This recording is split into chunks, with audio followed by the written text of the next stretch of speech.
When it comes to running form, what are some of the key things you see often that people aren't working on or should be working on? The common running form deficiencies that I see, and I'll start from the ground up. One is your foot placement, right? So you can heel strike, you can midfoot strike, or forefoot strike. Now, one isn't necessarily better than another. It just loads your body up in a certain way. So say if you're somebody who's a forefoot striker, meaning you're landing on your toes, and you keep having continuous Achilles injuries over time, well, that would make sense because when you land on your toes, you're loading up your Achilles more. Another thing that I see often is something called crossing over.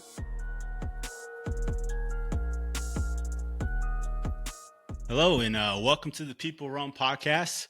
Thank you for tuning in. If you've been listening, for those of you that are new, this is the People Run podcast where we talk about everyday runners and the stories behind runs and how people get it done day in and day out. Today's one's a little different. We're going to talk about physical therapy. I have today Dr. Hunter, who I have the pleasure of having on the other side of running. Everyone's ready to run until the injury comes is when they see Dr. Hunter. We want to get a little bit ahead of that or learn some tips on this one as to why we need to be on top of our physical therapy. I'm guilty of this myself, so no pressure for anyone listening. Dr. Hunter, welcome. How you doing today? Thank you. Doing well. It's a pleasure to have me. But yeah, I just saw some of your stuff online. It looks like you're doing some good stuff for the running community. So I'm excited to be here and looking forward to this. Yeah, man. Thank you. I appreciate it. Saying back at you, for those listening, he not only is a doctor and doing this thing as a physical therapist, he's also a coach, so he understands. He's a running coach, and his content as well is a lot of the stuff we should be doing or listening to. And getting into it, how did you become a physical therapist? Walk me through that journey. Yeah, so growing up my whole life, I played sports, played football, basketball, and baseball.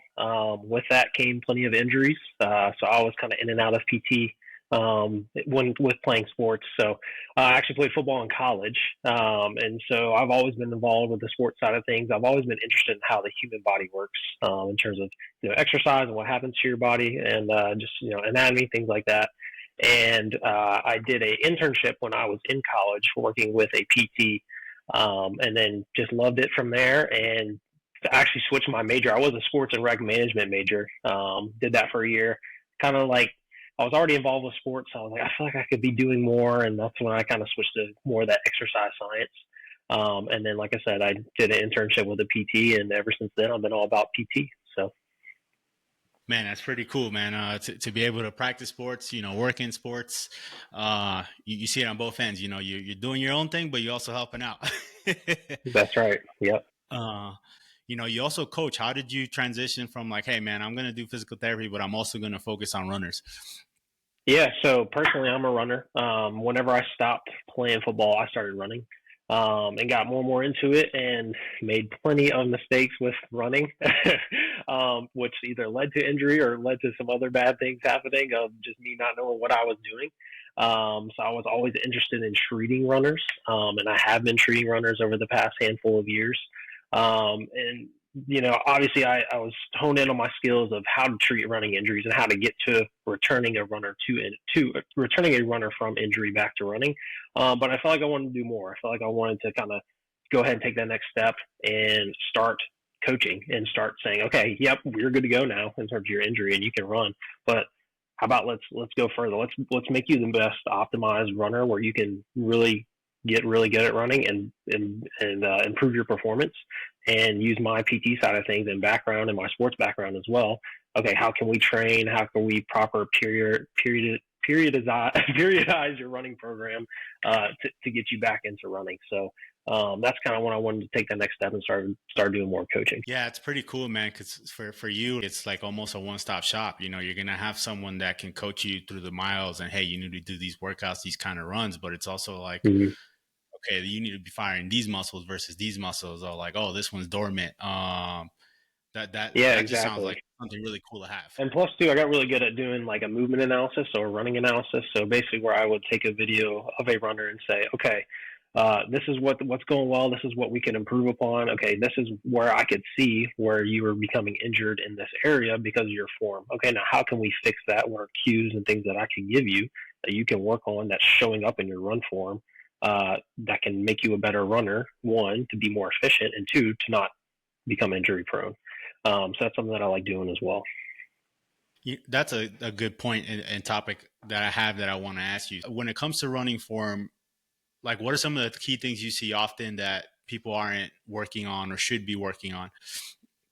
Yeah, a couple of, I would say, the common running form deficiencies that I see, and I'll kind of start from the ground up. So one is your foot placement, right? So there's a couple of different ways that you can strike with your foot. You can heel strike, you can midfoot strike, or forefoot strike.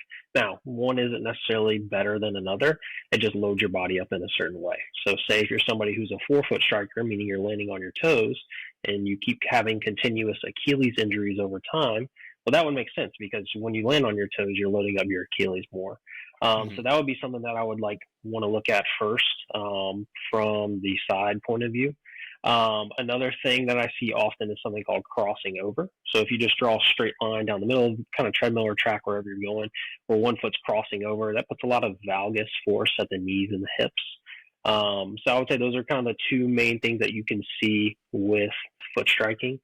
At the knee, what can also occur is something called an overstride. Basically, when you land with your knee fully extended. When that happens, if you can imagine, like your car has like shock absorption whenever you're kind of bouncing on like a bumpy road. If you don't have good shock absorption, then it's going to be pretty stiff and it's going to cause a lot of force up the chain. So that's something that I can see often at the knee, of landing with a more kind of straight knee, which can occur with an overstride. And then the hips, a couple of different things. I guess one from the side point of view that you can see is somebody what's called sitting back, where it's almost like they're kind of running with like their butt sticking back, like they're sitting in a chair.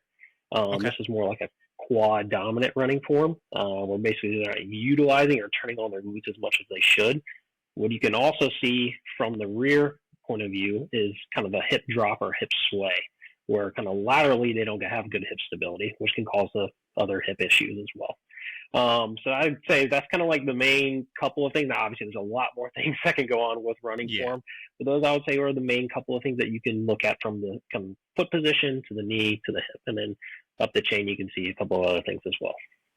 I can only imagine, even thinking myself, for you, it's probably 20-fold. There's hundreds of things you can pinpoint. Mm-hmm. But like when you get with a new runner, is that kind of how your approach is? You start from the bottom up, like, all right, let me see where the foot plate miss and just kind of go up the chain. Yep. And I was like, okay, let's look at your foot strike. Let's see if that works well for you or how that relates to your injuries. Let's look at your knee position and how much bend and how much it's straightened whenever you're running. And yes, kind of going joint by joint. Even too, I'll look at the spine and see if they're kind of swaying or kind of leaning one way or the other. Head position too, if they're kind of looking up or looking down. Arm swing, same thing as well. You want your arms to swing with you and use that as momentum to drive you forward rather than you just having either T-Rex arms or showing up the shoulder or shrugging up the shoulders. So, I mean, it's a whole, the main kind of takeaway is it's a big picture. It's usually not just one thing that is kind of affecting your injuries or whatever it may be. It all plays a key role. So if it would be, I guess, poor of me to just say, oh yeah, you have a foot injury, let me just look at your feet, right? You got to look at the whole chain because it can affect up and down. So. Gotcha. Now, I'm sure you see a lot of this. One thing I want to ask you after having said that is, Mm-hmm. you got a lot of runners that I'm sure understand foot strike and that they want to work on, say the hips or glutes and stuff. But you also got some fast people out there who you see fast runners also have these problems. What do you think is one of the biggest like misses as to where they like, okay, I got fast, I'm working, they push through it, but they might be quad dominant or they might be crossing over their legs. And yeah, look, I'm doing 250 a marathon, 5K in 20 minutes. But the form is, what's the miss that we don't often get? I feel like there's very little on this online as opposed to everything else. Yeah, no, obviously it's unique to each individual, but if you're going to look at that kind of grand scheme of things, like kind of trends that you would see, I would say it's glute strength. So technically, yes, you have the speed, you have the strength, you have the stability, but if you can't hold your smaller glute muscles and really contract those and squeeze those, then it can lead to other things down the line in terms of injury. So I guess a saying would be the PT's favorite muscle to treat for a runner is the glute med because it is a lazy muscle, right? You have so many small muscles around your hips that a lot of times the glute max or other muscles are taking over, and your body itself, it's kind of funny to say this, but the body is very lazy. Your body finds Yeah. a way to move that's comfortable for it, that doesn't want to work, right? So if you're doing more of these larger muscles to move and to stabilize at a joint rather than those really small important ones, then your body's going to find the easy way out. So I would say generally overall, your smaller glute muscles are ones that runners kind of miss. Okay. That kind of explains why every time I've been at PT, glute is kind of one of the things we work on. Yeah. Yep. Yep. uh, it's funny you say that. I've been working on myself personally on running form, which is why I was inclined to ask this. And I feel like it's one of those things, as you mentioned, people kind of overlook. Maybe, it's just not thought of, but they know they need it and it comes later. How does someone like improve, say, running form, like on a basic level? So they working on glutes, they know they need to work on better foot strike and maybe work on the hips. It sounds like too, because you do have some people that step over on the other, thinking of the straight line again. Yep. How, is it strength training is the answer? What's like some 3 small wins they can do? Yeah, I would say number one is going to be strength training, and not just strength training, but strength training um, in a single leg way. So doing step ups, doing like split lunges, doing like single leg RDLs. Running is a single leg activity, so that needs to be mimicked with your strength training and your cross training. So I would say that would be the biggest one, just because it is such a single leg activity. The other one is okay. So you a lot of people kind of think of cues and different thoughts that go through your head whenever you do run. And I would say to not think too much about your running form, right? I know it's like easier said than done, but if you can just give yourself one thing to focus on, if it's just standing up tall, or if it's just trying to prevent kind of your hip swaying, or if it's picking out that dot on the road and saying don't cross your feet over, just picking out one thing can do more, like I said, up or down the chain. Because if you're thinking like, oh, I need to bring my shoulders up, bring my hips forward, bend my knee a little bit more, land this way, then you're just going to be throwing everything off, right? So really just focusing on one thing, and it doesn't need to be all the time. It could be, okay, whenever you get to, or when you cross another runner, or you see a dog, just think about that one thing, to do it for a couple seconds, especially when your form starts to break down on those longer runs, you're getting fatigued. Just go to that one cue, because that one cue can help out many different areas. Yeah, I love that. That's been one of the biggest things that's helped me recently, is really the cue more than anything. And to your point, at first I was like picking 3-4, and it's like, okay, I can't do this while running and also think about my No. pace and training. It's like too much. Exactly. And your route and where you're going. Yep. And looking, okay, Yeah, what's my I'm heart not rate? What's looking. my pace? Yeah. It gets crazy. I've kind of just blended it into one. Funny you say that, and this is going to be a funny one for anyone listening. Hey, it just works. Maybe Hunter, you can share some, but for mine was uh, thinking of Sonic the Hedgehog, right? You see how he has Mm-hmm. that slight forward lean when he's running, but his like legs are turning under him in a circle. That's Yeah. my cue. Okay. I like that. I'm going to have to start using that. I don't know how I got that. I was thinking of it at one point, and I was like, it just hit me when I was looking some stuff up. I was like, because my Yeah. issue was, you mentioned one of them was quad dominant, and I wasn't cycling enough. And for some reason, Sonic, at the time I was doing some research, popped into my head. I was like, that's a good way to think about it. Just turn, as opposed to like trying to pull forward.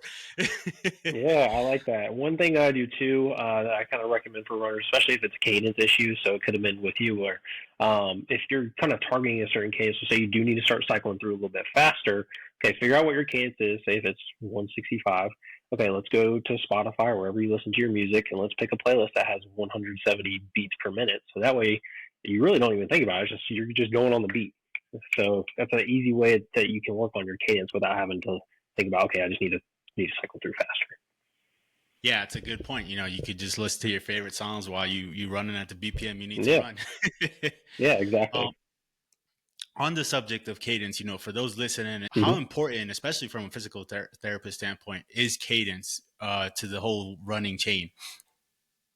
Yeah, I would say it's variable on the runner, right? So cadence is how many steps you take per minute. And there's two things that affect cadence. One, your speed, and two, your leg length or your height. So if you have somebody that's 6 foot running beside somebody that's 5 foot at the same speed, The person that's 5 foot is going to have a faster cadence compared to the person that is 6 foot, just to keep up with that same speed. So obviously we can't control our height, but we can control our cadence, right? So cadence is important when it relates to foot strike pattern. So if you are somebody who is overstriding and landing with that knee extended, kind of like what I already talked about, that typically happens with somebody who has a very low cadence. And recommended, there's plenty of different research articles that are out there on the internet of what cadence should be. I usually tell people it needs to be between 160 and 180. And so when I'm working with runners, I'll look at their height and their speed. So if they're a taller runner who is faster, then I probably, okay, yeah, I expect them to be closer to that 180. But if they're slower and taller, then they're going to have a kind of slower cadence. So it's going to be closer to that 160 side of things. So I pair it with their run form. So I don't say, okay, you need to be this, right? Because it all depends, again, on your speed and how fast you're going. If you're not overstriding and if you're not having other ways of form breakdown in your running, then, okay, we're going to keep cadence, whatever it is. But if I do see a situation where I think they could benefit from either speeding up or slowing down, then I'll recommend it, pairing it with their running form. So it is important because it can relate to injury. But again, it's specific to each individual runner. No, that's why I asked, and I love that you broke it down that way because often, the assumption is 180, 180, 180, whether it be Coach Daniel's old school stuff or just the elites and whatnot. And depends, like you said, on running form, shorter, taller. So, you're hearing it here from the doctor. Yes, it's higher is good, but depends on, Yes, and that 180, where that number came from, was from a famous study done on Olympic marathon runners, which is, okay, great. If you want to be an Olympic marathon runner, then yeah, running at 180 is probably going to be the best for you if you are an Olympic marathon runner. But who's an Olympic marathon runner? Not me, and not 99% of runners out there, right? Yeah. So that's where that number gets kind of confusing. Yeah, I often see that people try to strive for it, and the form is just going out of whack, and it's like, man, you're losing power, or maybe you're overdoing it, or you're wondering why your ankle's sore, Achilles, tib. Touching on that, what are like the main muscles you would say are? Let me backtrack. What are like some of the most important muscles in running?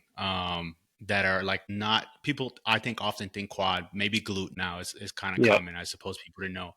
But what are some out there that are not thought of that like are very important to work on? Yeah, so I kind of already mentioned, but glute med, that's one of those muscles that helps prevent that hip collapse. And it's very important to stabilize when you're on a single leg, like running. It helps prevent that kind of hip sway. Lower down the chain, your soleus is your most explosive muscle, so that's where you get all your power.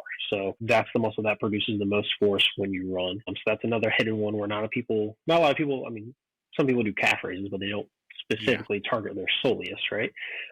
Another one that I think is important that is often overlooked is your posterior tib. So your posterior tib is on the medial side of your tibia and attaches on the bottom of your foot and helps prevent foot collapse. So anybody with any type of like foot pain or ankle pain, it's usually not a strong muscle for those runners because they have a lot of collapse at the ankle. So I would say that would be kind of like a sneaky one that I think is very important. I feel like the soleus and the glute med are very, well, obviously it's well known that the soleus produces the most force, but the glute med is a kind of sneaky one. And I would say posterior tib is even less known than that. That is, I wish I had known you a couple months ago because my injury is yeah. Now I know, after almost recovered of how big of a pain it is to work on and, the importance of it. And I asked the question exactly for the soleus. I find people think calf raises is the soleus, but there's a distinction between, correct me if I'm wrong, doctor, the gastrocnemius part of the calf, the big area of the calf versus right under the calf where the soleus and the power is and how to train it. Is that a correct way to put this? Yes, that is correct. So the difference between the two is that the gastroc crosses the knee joint. So it does two things. It helps flex the knee, or no, excuse me, I have that backwards. The soleus crosses the knee joint, which helps flex the knee. So that's why training the soleus in a flex position is beneficial. So when you see people do calf raises, they're usually standing up straight. with their knees extended, which is more training their gastroc. But if you want to train more of the soleus, you have your knee flexed. So people either do that seated, where you can see those kind of seated calf raising machines. I just put kind of heavy dumbbells on my knees and kind of do it that way. Or even just kind of in a bent position. So almost like you're in Yeah. like a lunged position with one foot on a stair or platform, and then you can do calf raises that way. I Yep. love that you Yep. shared that. That's why I asked. Yep. For those listening, there's some good tips on how to train the soleus, and not having to learn it the hard way, like say me, Yep. hearing from the doctor. Um, Yep. Hunter, when it comes to lifting, right? I think it's now well known the importance of lifting and Hmm. injury prevention. Just feeling stronger as a runner, helping everything we just mentioned about form. But I want to ask your take on the age-old question of low rep heavy weight or high rep medium to lower weight. Which is better? Is it case by case? Why do people shift back and forth between these, and what's your take? Yeah, so I would say it depends on what your goals are, right? So if you're training for endurance, then you would need to do higher rep exercises. So I would say 12 plus reps. That helps the muscles adapt to help endurance and build up those type 1 muscle fibers. Now, if you're going for more explosiveness and power, you want to get faster, or you're training for like a shorter distance race, then that's when I would go a little bit less reps. So I would say anywhere between that 6 to 12 if you're want to building some strength, or 6 to 10 if you're looking for more explosiveness and power. Then that's going to be from like 1 to 5. So I would say it all depends on what your goals are. How does follow up to that? How does someone balance that? Mm-hmm. Let's, like, for example, I'm just running to run. I could easily see me doing any of them. If I want power, I'll go heavy. If I don't, if I just want endurance, I'll go heavy. But like, let's say we're in the middle of a training block for a race, 5K, 10K, half, full. Yeah. It might be a little taxing on the body. How does one, in your opinion, best balance that? Yeah, so if you're going to do it with a training block, then I would focus more on your increased reps, lighter weight at first to help build that muscular endurance. Right around the time where you're going to be going easy pace, same, it's going to be paired directly with your running, right? So early on that training block, you're just getting those miles in, you're building that muscular endurance. In the strength training aspect, you need to be doing the same. So lighter rep, heavier weight exercises. Now, when you start to get closer towards race day, when you're starting to do more intervals, more hills, more sprint work, then you can start pairing that with your strength training as well. So doing more explosive movements, lesser reps, higher weight. Got it. Okay. Yep. Yep. Where does upper body play into this? Wherever you want it I feel, to. some of us want it for aesthetics. Some say, I Yeah. hear often like, no, maybe you do want to work on like back and stuff because, you're going to be your arms. Um, and there's that age old like, no, you don't need it because you're just running. So skip it. Yeah. I like working it in because I feel like it makes you a more well-rounded athlete, right? So if you're going to be doing those, for going back to your previous question, those more explosive movements, then I would pair that with your upper body as well.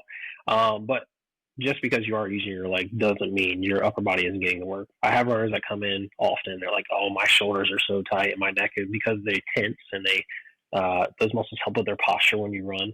So yes, they're not directly doing the work of the actual running, but you are swinging your arms, you're moving your upper body, you're stabilizing through your core and using your shoulders and your arms to swing yourself. So it is still important. I would say yes, it's not as important as working your legs, because again, you're running with your legs, but you do use your arms and your shoulders and your core and your neck to run. So I would definitely, obviously it's not going to be your focus point of doing upper body lifts at the gym, but it is still very important. No, agreed myself. I just kind of wanted to also get your take. I often hear like runners I've coached and it's like, oh yeah, I just finished the race and my shoulders are tense. And it's like, you've been carrying a bottle for 2 hours. Yeah, and that too. So That's a good point. I didn't even think about that. Yeah, and if, a lot of people wear backpacks as well. So, but yes, it is. It is a lot of good work. Yep. yeah, if you're doing a trail race and you got poles or ultra or something, it could get Hmm. tough out there where like you do want a little bit of that arm strength to kind of alleviate that incline and vert and whatnot. Yeah. No, that's a good point. You mentioned you lift a lot, so 3 days a week. You run 3 days a week. We didn't touch on this, but now I'm curious. Tell me a little bit about your running, like races you've done, like your fitness and your day to day. Yeah, so Monday, Wednesday, Friday is when I lift, and then I run Tuesday, Thursday, Saturday. Saturday is more of the longer run, sort of say, but I'm only doing about 15 miles per week right now. I did, let's see, a marathon. What was that? End of February, beginning of March was my last race. I guess technically I did a 10 miler. What was that, in April? So right now, it's summer, it's hot. I'm not going to be training for any race because I hate running in this heat, and I would say everybody would agree with me. But I'm doing a half marathon coming up this fall. I want to say it's late October, early November. I can't remember the exact date. I need to look into it. But City of Oaks in Raleigh, half marathon, and then I'm going to do another marathon this coming spring. Haven't decided yet, but I do have a couple in mind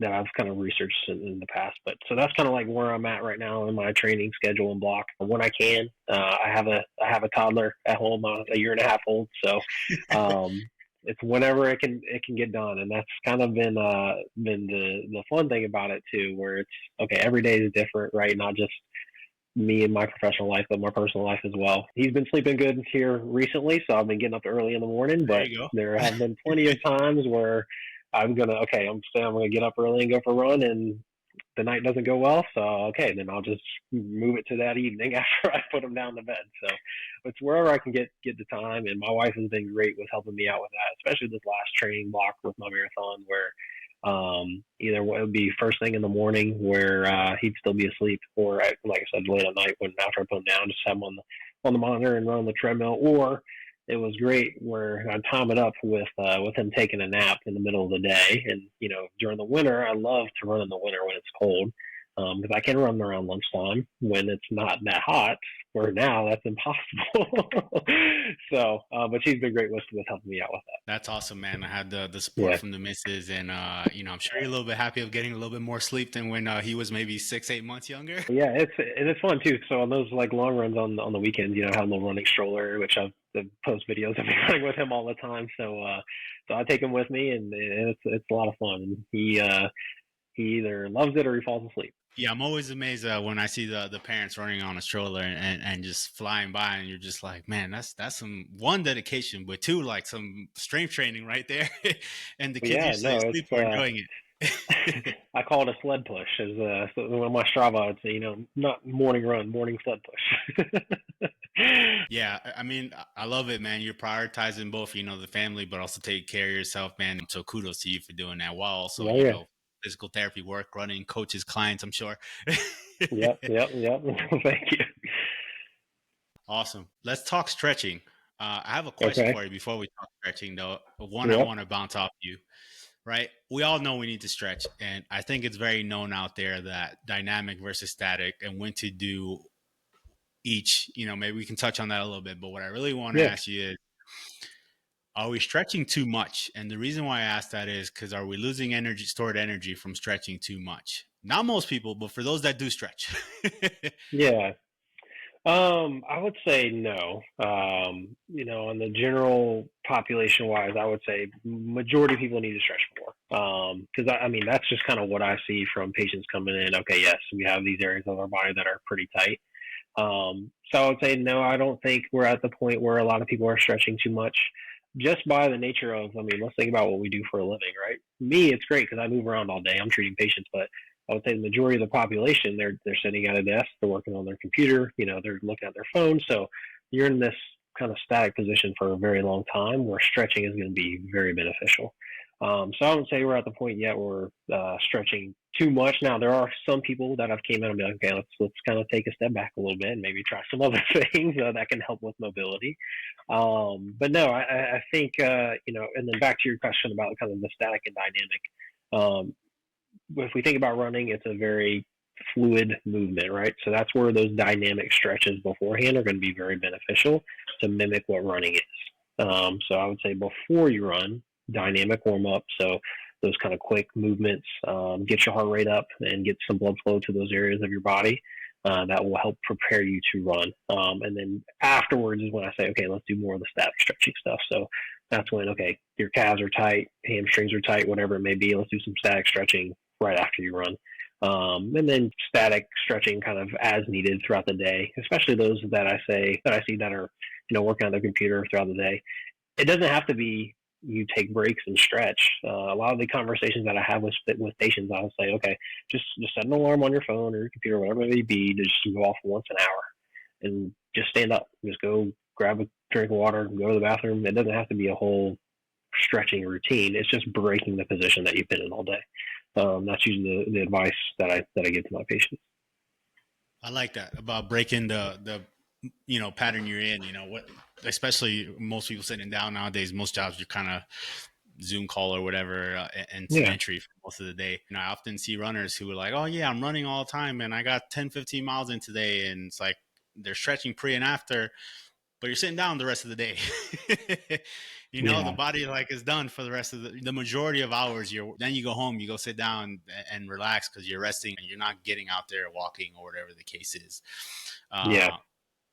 But yeah, so it's those minor adjustments, like you said, walking. It doesn't have to be a lot. Just moving your body in a way that's going to help with blood flow and help prevent some of that tightness and soreness that you experience. And even when you're sitting, it's just kind of making little minor adjustments. Adjusting your chair. It doesn't have to be a lot. Just kind of straightening your legs, kicking them out straight. Like just little minor things are going to do wonders. On that note, I've seen you post this a few times, and I kind of wanted to talk about this as well. Mm-hmm. Knowing when to push through or when to stop. How do you help people make that distinction? And is there any tips you can share for someone to go, hey, you're good, keep pushing, it's just DOMS, or hey, stop. Yeah. That might be a little bit more serious. Yeah. So if it's something that, I guess we can talk about the pain scale here first, because it varies for everybody, but the general recommendation I give, okay, if it's like a 3 or higher, so it's there, it's really kind of uncomfortable, it's not really going away, okay, that's when I would say I would stop. If it's something that's a little bit less than that, 1 to 2 to 3, then I would say that's okay, especially if it's something that improves and changes pretty quickly. If it goes away within about 24 hours or so, that would be something I would say, okay, keep pushing through that. A lot of times when I am working with injured runners, when they do return to running and when we are kind of going through exercises and things like that, I tell them, hey, we're doing new things that your body's not used to, so you might have a little bit of discomfort, and that's okay. That's your body's natural response to saying, this is new, what is going on, what is this? If it's normal and natural, then it will go away shortly, and it will improve the more you do. But if it's something that lingers and it sticks around and it gets worse the more you run, then that's when I would say, okay, let's stop, let's tone it down. And it doesn't even have to be a full stop. What I tell people, okay, you run, say if you run to 2 miles, okay, and that's when you start to notice your pain and it kind of lingers for the rest of your run. Okay, so once you get to 2 miles, we'll start doing intervals, right? So just take a minute walk or a minute or two, just kind of let your body reset, start running again. Even just that kind of minor reset of just your body giving it a break can be helpful. And that way you have time to check in once you start running, once you start walking. Because then you have that kind of more heightened sense of awareness. Okay, how do I feel? What's going on? Is walking better than running right now? And then once you do that, another transition again back to running, then you can see that difference. So that would be kind of a recommendation, especially for runners coming back from injury. I like that about the check-in. It's kind of hard to do when you're just moving and going, especially if you're going at faster paces. You're not, you're thinking about the faster pace, the muscles are firing, your heart rate's up, your mental's in the game, and you don't have that pause break to go, oh, wait a minute, I'm feeling something, or have been feeling something for the past 10 minutes or so. That's a whole other side of it too, where you have that mental aspect of, me personally, I grew up playing sports, so I was always taught, okay, just push through, keep going. You never quit, you never stop. No matter how you're feeling, you got to keep going, right? So I feel like that's a great mindset to have, but it can also be detrimental to some runners where they're just going to push through pain, they're going to push through injury, and they're just going to keep telling themselves, oh, I'll be all right, I'll keep going. But that actually can make things a little bit worse. So that's something personally that I've dealt with, where it's like, wow, it actually is kind of hard to kind of tone it back a little bit when you grow up with this mindset of just push through no matter what. So, but again, that mental aspect is a whole other side of it. But yeah, for sure. Definitely guilty, like you. Just like you mentioned, just pushing through, and next thing you know, you just done more damage than you could have if you had just stopped. Just go, nah, we'll get through it. No days off, no easy. That kind of mindset. Yep. Yeah. Oftentimes I have patients come in like, oh, I should have came in 2 or 3 weeks ago or whatever it may be. Like, oh, it was all right. Like, I feel like if I just worked on it right here and then it would have gone away. But no, I kept pushing, and then it's worse now. So it's something that patients often say when they come in. Yeah, everyone wants to see the doctor once it's like really bad and stopping you, but never beforehand or preventatively. Yeah, yeah, exactly. Talking about that, what are some ways you suggest to, like, recurring patients, or just even from your running coaching side, on people to like prehab work? Yeah, like kind of what things can you do to help Mhm. prehab? Is that what you mean? Yeah. Yeah. Kind of one thing that we already talked about is kind of the stretching and warm up situation. So you'd be surprised how many people where I ask, oh, like, what do you do for your running warm up? Well, I just kind of go out there, shake my legs around a little bit, do kind of a little head twist and then start running, which doesn't prep your body well enough to begin running. Where that first mile, it doesn't feel great, right? It sucks. So honestly, it's so simple, but just make sure you're doing a proper warm up. Making sure your body is ready to go, doing some dynamic stretches, doing some quick movements to prep your body to run. Same thing afterwards. Stretching. I mean, it doesn't have to be a lot. It could be just a 5 minute routine of just doing a static stretch, doing some foam rolling. I tell people if they don't have a massage gun, get one, because if you're a runner, your muscles are going to be sore. Literally, you're sitting around during this conversation. I can have my massage gun right here on my quad, right? And that can be pretty. I mean, it's so simple, but it can go a long way, right? So just doing little things to help take care of your body. Um, and then I'm a big, you already kind of talked about this, but I'm a big proponent of strength training. I think to be a good runner, you need to be stable, you need to be strong, you need to be able to have that stability and strength to push through, especially on those longer runs. So making sure you're in the gym, and it doesn't have to be you lifting heavy free weights. It could be just doing a couple of simple machines, simple exercises where you could be getting that strength benefit. That would be kind of my recommendation. Yeah. Other tips there Yeah. for anyone listening, and it's important. I mean, sounds like we both have learned it the hard way, and now you're actually teaching it in a doctor. Yeah. Yeah. uh, Yeah. but something and a few things is better than nothing, and even more so, continue, just keep doing it, and you'll get less injured. I've seen a lot of PTs, which is a bad thing to be happy about, but Yeah. um, talking about massage guns, what other tools? Well, massage gun is one. Got that because you're using it. What type of recovery tools do you favor versus some you don't favor? Yeah. Massage guns are great. Foam rollers are great. That's something where I see a lot of runners and patients missing out on is foam rolling, and the benefits of foam rolling. Um, with that, I kind of pair that in with any type of like lacrosse ball or like massage type tool, where you get the foam rolling like effects with using a lacrosse ball, if it be the bottom of your feet or kind of just more of a uh, a pinpoint pressure in your muscles with using a lacrosse ball, for example. Massage gun, we talked about those. Other recovery tools, there's a lot out there with heat and ice and cold tubs and cold plunges and all that good stuff. I would say from the research that I've read is kind of mixed, where some people say, okay, there been more benefit of people doing cold plunges versus not. But really, the key takeaway and what I tell my patients is whatever feels good to you, right? So if you get good benefits of doing cold plunges and you feel a lot better and you feel a lot more recovered, then that's going to be beneficial for you, right? So versus not, somebody hates the cold tub, it just makes me feel stiff, it really doesn't do it for me, then I'll say you're not missing anything if you're not doing it. So it's not that it's a negative of doing kind of cold or hot tubs. It's all about how it makes you feel, right? So if your mind is telling your body, I feel good, that itself is a therapeutic tool that you should tune into. Even if probably scientifically it's not really doing much for you, if your mind is telling your body that it is doing a lot for you, then it will, and it will be beneficial for you. So I would say just do what makes you feel good.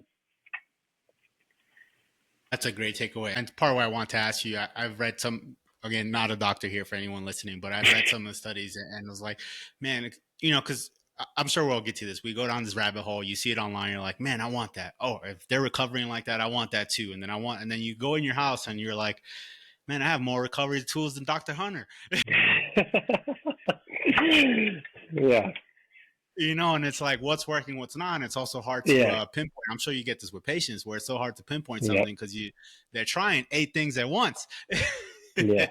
Yeah. And two, yeah, because if you are using all these different recovery tools, okay, yes, what is working, what's not, and two, I kind of this circles back to something we already talked about, but your run form, right? So if you're dealing with injury and you recover from it, and you're using all these recovery tools, but you continuously are running in a way that is detrimental to your body and causing injury, then you're going to continuously, this is going to be something that's going to continuously happen. So no matter what kind of recovery tool that you have, if you don't change those little things like your run form, and start to do whatever it may be strength training wise that can help you with your run form and help you with your stability when you run, and the recovery tools are just going to be kind of a band-aid, not necessarily something that's going to actually heal you long term. On a similar note, but I want to pivot to this. Can we talk shoes? And just for anyone listening, I just want to be clear. No expert on shoe here. And Yeah. Dr. Hunter, you feel the same in disclosure, but he's a physical therapist, not a shoe expert. But I'm sure you see some stuff. What have you seen? What has the research that you've read tell you on the kind of shoes we're using now and its impact on, say, muscle imbalances or muscle strengths? And what I'm getting at, to be more specific, and it's okay if there's not much, but high stack shoe, low stack shoe, people who Yeah. that kind of stuff. Yeah, so I'm no expert in shoes either, but I can tell you what I've seen and trends that I've seen. Shoes nowadays are getting a lot thicker, so the soles themselves are increasing. The reason for that is people are getting these shoes and they're like, oh, it makes it feel like I'm walking on clouds. It's super soft. It feels just very cushiony. It feels good on my joints, right? So that's why the shoes are trending in that direction from a brand standpoint.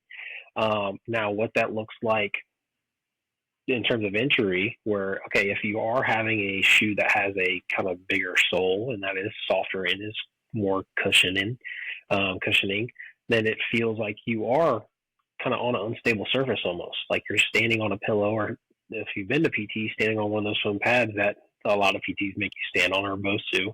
That's what it can do to your body. If you think about it, that kind of big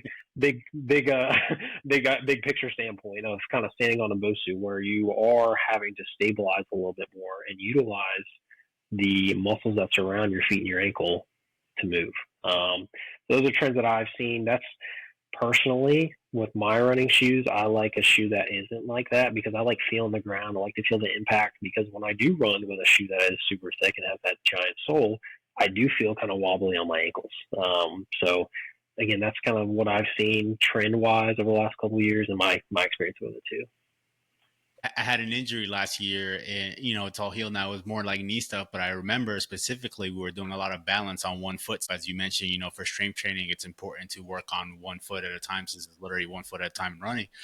And I had all the best high stack shoes at the market at the time, and it's like, I can't balance anything on 1 foot. And at the time I started shifting my shoes a little bit more, and don't get me wrong, I love high stack just as much as anyone, but like I rotate it more. And they often we hear rotate shoes, but what most people assume is just rotate shoes and not different kind of shoes. So I wanted to ask you from a PT standpoint of, what are you seeing? And you're seeing injuries, you're seeing people working on balances and whatnot. Yeah, so a lot of shoes are getting more personalized, right? They have the stability shoes and the mobility shoes and all those. So it is more personalized to the individual. But I think that's a good thing, though. So, Yep. And then obviously there's this kind of increase in people wearing orthotics too, which can be beneficial to some people. But if you're somebody that hasn't worn an orthotic before and you haven't had any foot or ankle issues, then I would say then you don't necessarily need one. I'd rather you work on the stability of your ankle and feet from the muscles themselves, rather than having an artificial device that's in there that's doing more of the work for you. Because then if you change your shoe or you take that away, then it's going to be a shock to your ankle, and all of a sudden your posterior tib is going to be one of those muscles that are going to be saying, whoa, what is all this work that I'm having to do? I'm not used to this.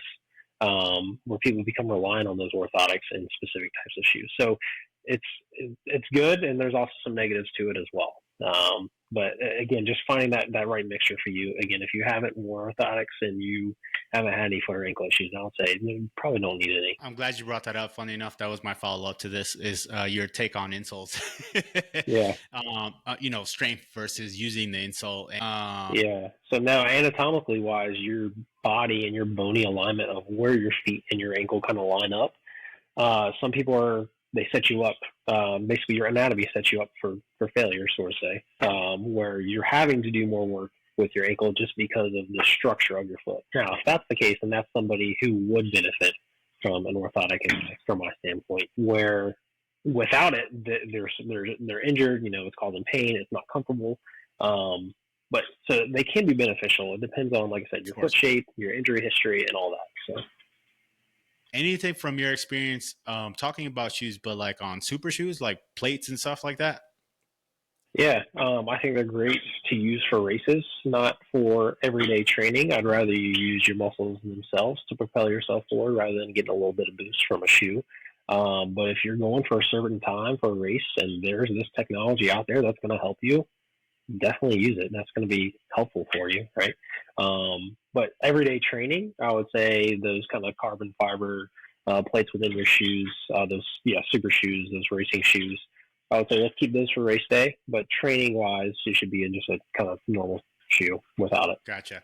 Can we talk dorsiflexion and the importance of dorsiflexion in running? So dorsiflexion is not only important when you run; it's just any type of movement, right? So if you see somebody that limps, the reason why they're limping is either one, they can't tolerate the amount of pressure that's going through their foot, or two, they don't have enough dorsiflexion range of motion to bring their knee forward almost past your toe, right? So that's a whole other discussion too about knees over toes. But going up and down stairs, standing from a chair, your knee has to translate forward, which is that dorsiflexion range of motion, kind of that bending backward of your ankle, right? So if you have adequate dorsiflexion each time when you run, when your foot and ankle is bending back, it's almost correcting this tensile force through your plantar flexors where it's going to kind of snap forward. So if you kind of pull your finger back and it kind of snaps, having adequate dorsiflexion, the further you go back, the more force is going to propel you forward. Now, if you're lacking some of that dorsiflexion, you're not going to have as great of a push off because of that spring-like mechanism isn't going to be there. So that's why it's important to propel you forward, but also just with your gait and your mechanics, where if you don't have it, then it can lead to other type of injuries like stress fractures or just joint stability and things like that. What's a quick way? I know there's a lot. Just you can say one or two to work on that. Yeah. Just a simple calf stretch. So standing on a stair, just letting your heels kind of sink lower than your toes. Or kind of like a wall stretch where you're leaning up against the wall, keeping your foot flat, and trying to drive that knee as far forward as you can. So that's going to be more of a stretch. What's called a joint mobilization is where you can use a resistance band that's going to loop around the front of your ankle, which I think that the post that you're referring to, that was the video that I was doing. Where basically you have a tight band around the front of your ankle joint, and it's attached kind of behind you, and then you just kind of lean forward with your knee. When you lean forward with your knee, that band is going to be pushing down and back, which is going to be mobilizing the joint of your foot. Got it. I'll link that here in the description for everyone. So if you're listening to this part and you're going, I can't visualize this, it'll be linked in the notes, or you can just click on Hunter's page and see that video. So want to ask you some quick rapid questions here real quick. Be ready for it. Ready. Okay. What's one thing you wish all runners stop doing from a PT standpoint? I would say in general, this isn't necessarily from a PT standpoint, but just comparing themselves to other runners. Just running your pace, your goals, your race, whatever it is. A lot of people get caught up on they're slow or, how do you run that far? Or how do you do this or that? Just getting out there and running is a accomplishment and a goal in itself. So I would say quit focusing on what other people are doing because they don't live the life that you live, and they don't have your body and your experience and everything. So quit comparing yourself to other people. Agreed. I say it myself in doing this podcast and running coaching. I've done it myself in the past. I'm sure everyone listening has. just getting out there. What is it they say? The cliche quote, but technically it shouldn't be a cliche because we're doing great things. Only 1% of the population of the world runs. That's a great feat. Exactly. Yep. And that's, I mean, too, get in the gym, whatever it may be. I see videos of people posting all the time and people making fun of others of the way they run or the way they look or the lift that they're doing. And I'm just thinking in my head, how many people didn't even make it into the gym? How many people didn't even lace up their shoes and go for a run? And just getting there and doing it is an accomplishment in itself. Exactly. This next one I'm going to steal from you because you gave me an idea, as you said earlier, and I'll make it Okay. quick. Knees over toes, yes or bad? Yes, it is okay. Yes. Functionally, you do it a lot more than you think. Going up and down stairs, getting up from a chair, standing up from the couch. It happens all the time, and it's something that your body has to do to accomplish those goals. So now, I would say doing it excessively with the heavy squat and your heels are lifting up, and that's kind of more form and technique. Where knees, yes, the picture is your knees are going over your toes, but other things are happening that is causing that. So, but overall, yes, knees are fine going over the toes. Okay. What's one strength movement or running pattern people should master? Ooh, strength movement or running pattern people should master. I guess the easy answer would be squats. Just because you're getting every muscle in your lower extremity. But to top that, I would say I love split squats. A lot of people hate them because they suck. That's why people hate them. But they're really good for your single leg stability. The whole kind of chain, it really works it well. So that, and I would say a single leg RDL to get more posterior chain work and stability and balance at the same time. So I would say those would be my top four. Okay. You heard it there first, guys. Split squats, ladies and gentlemen. Some posterior work, some single leg RDLs. Yep. It doesn't have to be complex. I see videos of people all the time doing some pretty wild stuff, which is hard to do, which a lot of people probably can't, but it can be as simple as, like I said, a lunge, a split squat, a single leg RDL. That's all you need. What's a quote, philosophy, or a book that you take in pretty much every day to like everything you do, like your practice, physical therapy, running coach, family? Yeah. Let's see here. Quote or philosophy I take in every day. I can't remember the name of it, but and I'm going to kind of paraphrase it because I can't remember the whole thing. But it's basically today is the beginning of a new day. God has given you this day to do with it as you wish. It could be for good, for bad, for better, for worse, whatever it may be.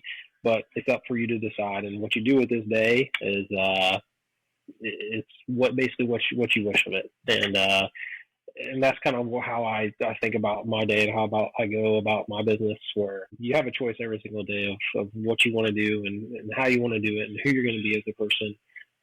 Your attitude, your effort, those are things that you can control. There's many things in life that you can't. So if you can just control those things that you can control well and have a good attitude about it, then you're going to do well in life, whether it be your work, whether it be running, doesn't matter.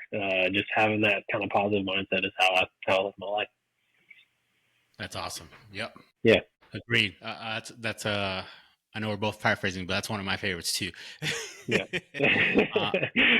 I think of I can't remember the quote now, funny enough, since we joked about paraphrasing, but I got it from like one of the Stoic readings and stuff, Greek philosophy. I forget the exact term, but it's basically similar, like controlling the controllables in your attitude, right? Yeah. So, I mean, not to say I wholeheartedly agree with what Doc here, Hunter, just said. So, double down, if you will. Oh, yeah, there you go. Doc, if people want to work with you and get in touch with you, where's the best way to reach you? Yeah, you can just follow me on Instagram. It's Etheridge DPT. There you can shoot me a DM. I have a link to a link tree where you can shoot me an email. But yeah, just connect with me on social media. I'm active every day. I post something every day. So I definitely respond to DMs and people who reach out to me. But yeah, I would say Instagram would be the easiest. My personal email is just my first and last name, Hunter Etheridge @gmail.com. That's another way that you can reach out to me as well. Yeah, just follow me on Instagram. Awesome. And I'll link those here for everyone listening as well in the description, show notes, and whatnot. Uh, Dr. Hunter, I appreciate you. Thank you for a lot of the insights shared on here. For everyone listening, this has been the People Run Podcast. Hope you got some takeaways on, certain movements to work on, certain strength ways to turn on, maybe some insights on mistakes we've made. If you like it, if you know someone benefit, share it. This has been the People Run Podcast. You can reach us on any of the social media platforms or listen on Spotify, Apple. Until next time, guys, this has been the People Run. Thank you.